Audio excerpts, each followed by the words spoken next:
보험의 지급이 노동으로 이루어지는 거. 일자리가 보험료인 세상. 그 얘기를 하는 거예요. 실업급여 말고 원래 내가 시장에서 일하던 자리에서 내가 아웃되었을 때 자동으로 디폴트로 보장되는 국가의 일자리. 전부 공무원, 임시직 공무원 만드는 게 왜 나쁘냐 이 말이에요. 그럴 의무를 국가에서 구체적으로 규정하는 아젠다를 말하는 거예요. 재난지원금 줘 이건 하는데 일자리 줘 이거를 당연한 권리라고 생각을 안 한다. 반헌법적으로 생각한다는 겁니다. 국민들이 헌법에 반하는 정서와 사고를 갖고 있다는 거예요. 내 일자리 문제는 시장과 나의 관계다. 시장과 나의 문제다 이렇게 생각하지 정치의 문제고 국가의 문제라고 생각을 안 한다니까요. 내가 일자리 줘 해서 국가가 일자리를 주면 내가 일자리 줘 하는 내가 염치가 없다고 생각하고 정부가 자꾸 그런 거 받아주면 안 된다고 일자리를 받아야 할 사람들 당사자가 그렇게 생각해요. 너무 한심하게 생각하지 마세요. 전 세계 사람들이 그렇게 생각하니까. 이 문제만큼은 우리 국민들이 특별히 구린 시민인 건 아닙니다. 전 세계 사람들이 그렇게 생각하니까. 그래서 제가 광화문 탕핑 플래시몹이 어떤 생각에서 나온 건지 아시겠죠? 토요일 오후에 2시간씩 누워있는 게 우리 좀 어떻게 해봐. 일자리를 줘. 우리 좀 어떻게 해봐. 어떻게 안 하겠다고? 다음 주에 더 많이 나온다? 그래도 뭐 아무것도 안 해? 다다음 주엔 더 많이 나온다? 이 얘기를 하는 거예요. 그때 제가 그 꿈을 얘기할 때 전 세계에 퍼져나갈 거다 이게 해외 토픽에 나와가지고 전 세계에서 이게 코로나가 최고의 방해물이에요. 이거 유튜브를 통해서 중계되잖아요. 다른 나라에서 다 따라합니다. 전 세계가 다 따라합니다. 진짜로. 그러면 더 시너지 효과가 일어나서 세계혁명과 같은 효과가 있습니다. 플래시몹이. 그러면서 철학적 토론을 하는 거예요. 일자리를 국가가 제공할 의무가 있는가 없는가. 간접적으로 제공한다면서 돈을 기업한테 주고 있거든요. 아큐파이 월스트리트가 한심해서 제가 그 발상을 한 건데요. 매주 토요일 오후 2시에 광장에 모여서 오와 열을 맞춰서 2시간 동안 TV 누워있다가 집에 가는 거. 봄볕 따뜻할 때. 전 세계에서 따라 할 거예요. 국가가 일자리를 주면 왜 안 되는데요 도대체. 나는 그거에 대해서 누가 답을 좀 해달라는 거예요.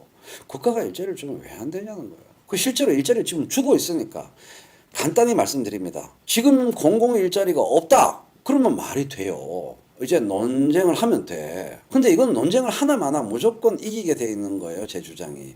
국가가 그럼 공공 일자리를 왜 주는데 3조 원씩이나 쓰면서 왜 일자리를 주는데 정당화 될 수 없죠. 왜 주는데 60만 원씩 왜 일자리를 왜 주는데 공공 일자리를 답을 하라 이거예요. 국가가. 그럼 왜 더 안 주냐고 묻게 되는 거예요. 왜 더 안 주느냐라고 추궁할 수 있게 되는 거예요. 아예 안 주고 있다면은 그들의 신자유주의 철학이 그 안에서 정당화되지만 예산이 너무 적어요. 공공 일자리가 제한적으로 주니까 그 작은 돈 갖고 또 서로 경쟁하게 만들고 말이야. 이러든 저러든 비자발적 실업이 빵이 되게 해야 한다라는 국가의 의무 기준이 있어야 된다는 얘기예요. 그래서 문재인 대통령이 일자리 상황판을 만들었다는 게 무슨 뜻이겠어요? 그런 생각이 있다는 거예요. 근데 디테일이 약하니까 그렇게 된 거야.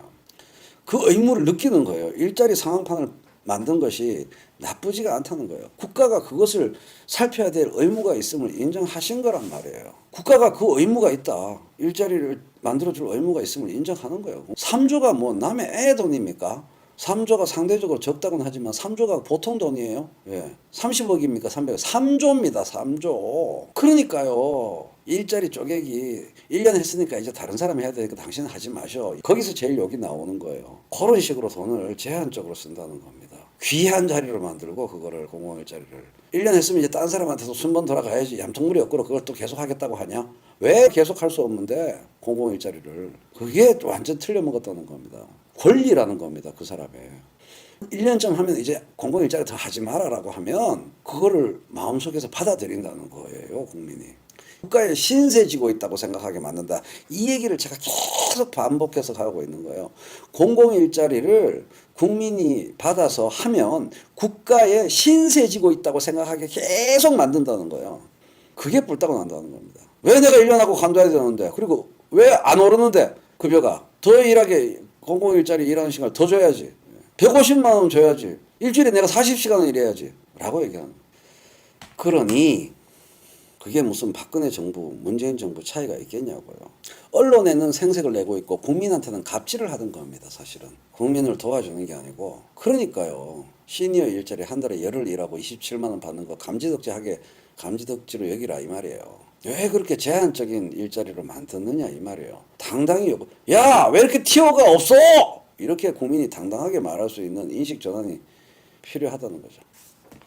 공무원 행정이 그 공무원이 나쁜 공무원이어서 그런 게 아니라니까요, 루치아님. 돈이 적어서 그래요. 아이고 참 직접 대면하는 공무원들 작 같은 거 자꾸 떠올리고 자꾸 그러지 마세요. 저 성질 나니까. 나쁜 검사, 좋은 검사를 따질 수가 없는 것처럼 예산 자체가 적어서 그래요. 예. 직접 대면한 공무원 자꾸 떠올리면서 그러지 마세요. 환경과 제도와 자원이 그러니까 공무원들의 작 같은 행동이 나온다는 겁니다. 그러니까 책정된 예산이요. 책정된 예산이 3조밖에 안 되니까 책정된 예산이 30조가 되면 얘기가 확 달라진다는 얘기예요. 공무원이 그런 갑질을 할 수 있는 제도적 환경 자체를 없애버리면 되는 거죠. 공무원이라서 생기는 게 그의 공무원 갑질의 위력은 그가 공무원이라서 생기는 게 아닙니다. 예산이 제한되어 있기 때문에. 예산이 풍부하면 갑질을 할 근거가 없어요. 희소한 자원을 만들면 권력이 생기고 갑질이 생기는 거죠. 30조만 돼도 확 달라진다니까요. 나쁜 마음 때문이 아니에요. 시장을 통하지 않고 일자리를 직접 만드는 것은 도덕적으로 문제가 있다고 생각하는 거예요. 자기가 큰 역사적 자본주의 체제적 대죄를 저지를지도 모른다는 두려움이 있는 거예요. 기재부 전체가요. 예. 이 선배님들, 우리나라뿐만 아니라 전 세계의 선배님들이 한 일을 부정하고 시장을 거치지 않고 국가가 직접 일자리 예산을 공공일자리 직접 월급 주는 돈, 한마디로 일자리 만들어서 직접 돈 주는 걸 30조로 하는 것은 대역죄를 저지르는 것이다라고 생각하는 거예요. 반드시 시장의 노동 흡수력을 높이는 데 돈을 써야 한다. 이겁니다. 딱 하나. 그게 정상적인 사회다라는 확고한 신념이 있어요. 시장의 노동 흡수력을 높이도록 정부가 돈을 써야 한다. 이게 낙수 효과의 다른 버전이에요.